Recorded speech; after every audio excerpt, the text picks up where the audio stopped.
Hi guys, my name is ASSYL and welcome back to my channel. This video is honestly about the topic I think about every single day.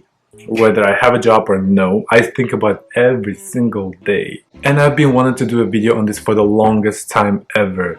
Because it's just out of hand. The situation is bad. The situation is bad, you guys. It is about why it's so goddamn hard to find a job. These days, you have to be a god. You have to have 5 years of management experience, 10 years of manufacturing experience, 13 years of associate experience, MD, JD, this D, BD, everything. You have to have all the certificates in this world. You have to be at least bachelors. We're not gonna even touch about that subject. You have to have masters and PhD. It's getting bad, y'all. It's getting really bad. I just want to raise some questions as to why it is so freaking hard to find a job these days, as well as maybe give some suggestions as to why it might happen. Number one, y'all have to start with this ATS systems. If you don't know what's ATS, it's basically like applicant tracking system. It is getting ridiculous, y'all. Like, these systems are so inefficient and they're so bad. Let's say if you see a job posting on LinkedIn, you say apply, and it transfers to a separate page.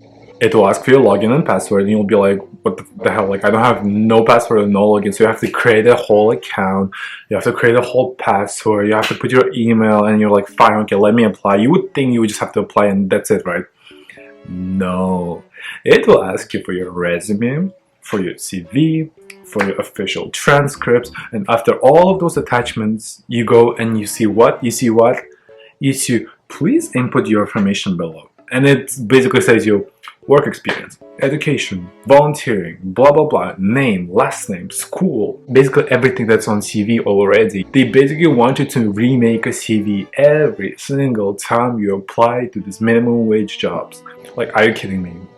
For $7 an hour, you want me to spend at least 2 hours trying to figure out your whole system? Why is it so? Like, someone has to tell me why is it so, because I feel crazy, because to me, like, even from an employer standpoint, it just feels so inefficient, because it might scare some applicants. Like, some applicants don't want to spend that much time. Some applicants actually value their time and then don't apply. A year ago when I was looking for a job, some of the systems I was just skipping right through, because ain't nobody has time to spend 3 hours filling out all of these forms for you just not even to hear no. It is really not worth it.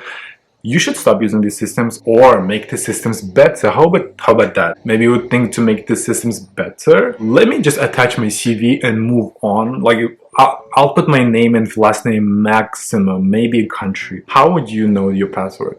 How would you know your password? Because it's been months and you probably made like hundreds of these passwords for these systems.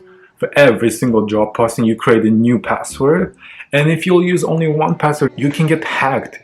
Someone can get your personal information. Why no one is talking about, why no one is doing anything about the security, the personal security? Is no one valuing that? On your CV, people can have access to your email, people have access to your full legal name, people have access to your previous work experience, current work experience. Why do you put people in danger? Let me email you my CV, that's it. And the reason why they use these ATS systems, most companies, is for those keywords. So basically your profile has to match your job description, and the way they will find out it matches it basically by the keywords. So for example, let's say they want someone, let's say marketing manager, and for the job description they'll put experience with marketing projects / let's say Java / let's say Disney Plus, fast food, corn dog, horses projects. And if your CV doesn't have those words, marketing projects, CV, horses, cars, corn dogs, anime, if it doesn't have the keywords that the job postings want, you're basically getting rejected automatically. And you know what's funny? After filling out all of this information, not a single person looked at your CV. That is the saddest part ever. And the only thing you'll get, if you're lucky, is that you're rejected. I find it very offensive and disrespectful towards an applicant. When I apply to somewhere, the least I can expect is for someone to look at my CV. I think that's the least thing you can do. I took my time to apply for the job, and you didn't even try to look at my profile. Imagine you're Elon Musk, and with your current CV you apply to, let's say, being an engineer at some company, and if you just put Elon Musk, CEO, Tesla, nothing special, okay, it's just a plain CV, the ATS system will reject you regardless of who you are, and you'd be like, oh, okay, Elon Musk is kind of, I think, pretty qualified for the manager position. Maybe he should at least get a chance for the interview. You would think so. No, they will be rejected. He will be rejected right away.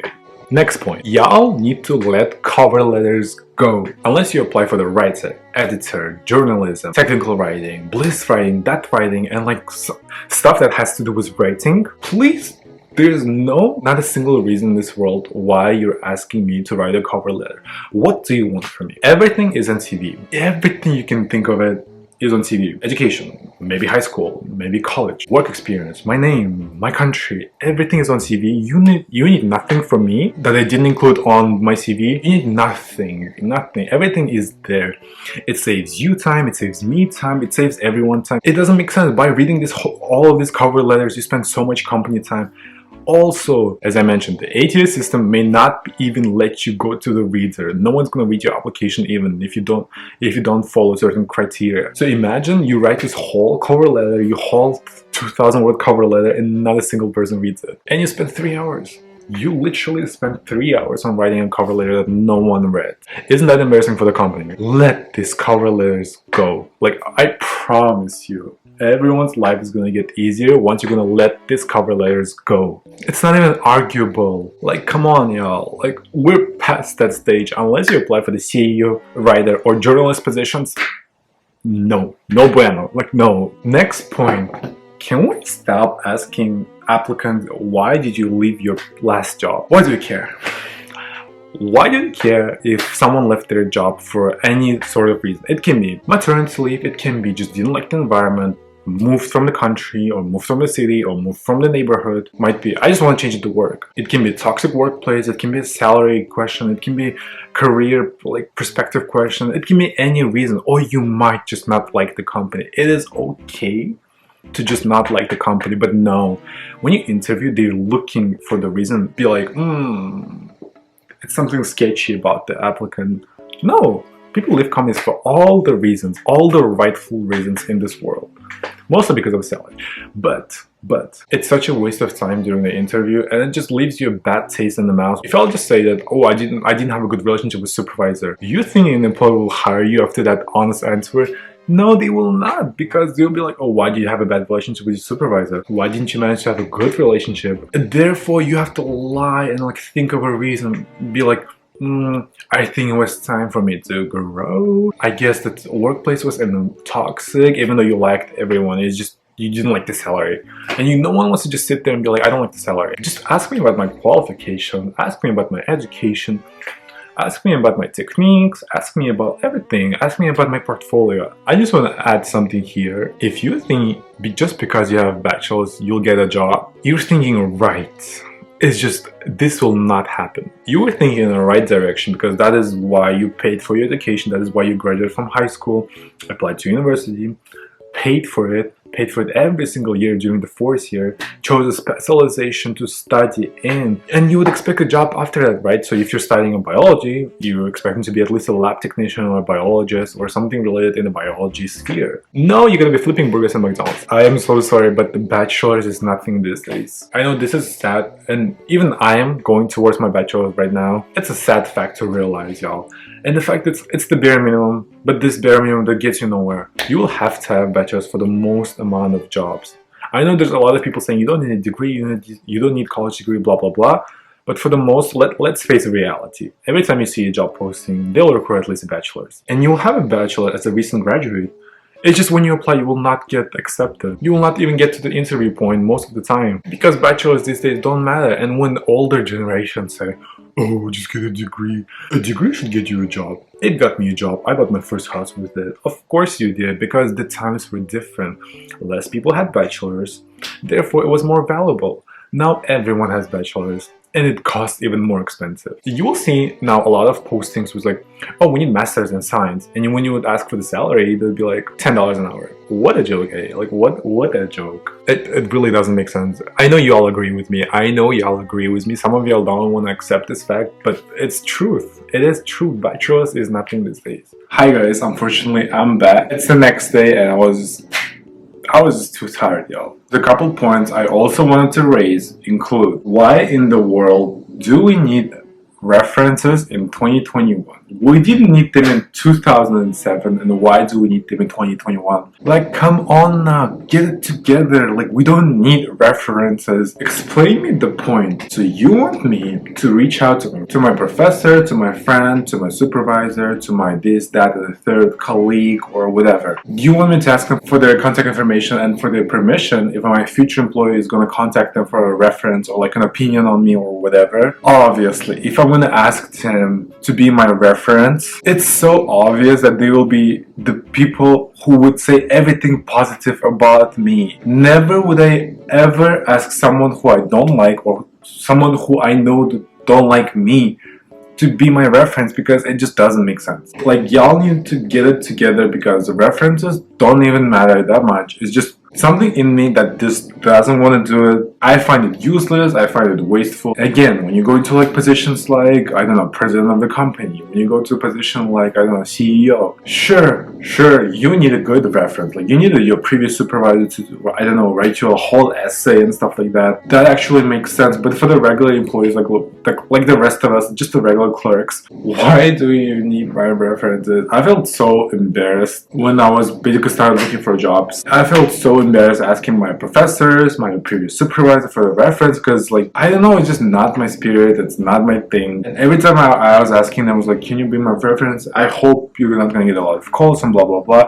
They were like, oh, I'm okay, I have like 20 more students who ask for the same stuff. Why should a professor give their contact information to 20 students to be their reference? Y'all know that universities don't have that many professors, so everyone would ask just the same professors all over again for the references. It's just not efficient. And another point of why it's so hard to get a job these days is, once you do all of that, everything I just explained to you, while you give your CV, cover letter, references, you fill out their stupid bullshit software, you contact the manager, blah blah blah, you give your recommendation letters, you give the official transcript, and after doing all of that, you hear nothing. You hear absolutely nothing. You don't hear yes, you don't hear no. Obviously, you don't hear for the interview because they didn't email you anything. Some of these places have an audacity to send you a rejection letter like 6 months, 7 months after you apply. Y'all, are you guys kidding me? I just find it so disrespectful, so offensive. Like, we're past stage of disrespectful, it's offensive. Why would you do that? If you saw one of my first videos, I was applying to like hundreds of jobs. Why do you make people go through that? It's so stressful. They take their time, they research that stupid company, they learn about your bullshit products, they write a resume specifically for that job post, they write a cover letter, they put the references, they give you a recommendation letter, they give you official transcripts, they give y'all everything y'all want, and you give them back nothing. You have to realize that this is a two-way street. I'm not begging you for a job, I'm offering you my service for a pay. This is literally a two-way street. I cannot stand when companies take the employees' time for granted. It is literally not the way it's supposed to be, but y'all like exploiting system, y'all like exploiting workers, y'all like exploiting candidates as if we don't have enough on our plates. As if having a job is a question of life or death. Literally, as if having a job is not a question of life or death, because you have to pay your rent. You have to pay for your food, you have to pay for your car, you have to pay everything. You have to pay for your insurance at the end of the day. All of the points I mentioned in this video, every single one of them were the reason that kept me from having, for example, a job at the age of 16. What do you want from me? Like, I have the bare minimum, and I'm asking for the bare minimum, and you're refusing me for the bare minimum because I don't have this. Make it make sense. Honestly, at the end of the day, as a candidate, you really can't do anything. You just have to keep applying, keep following their bullshit rules until you find the job, and that's it. If you're watching this video and if you're looking for a job, hopefully you'll find a good job. There's just so many things I want to talk about more and more, but I can't just fit everything in this one video. So if y'all want to see more, just let me know in the comments. Thank you for watching this video. Please like, share, and subscribe, and I'll see you in the next one. Bye.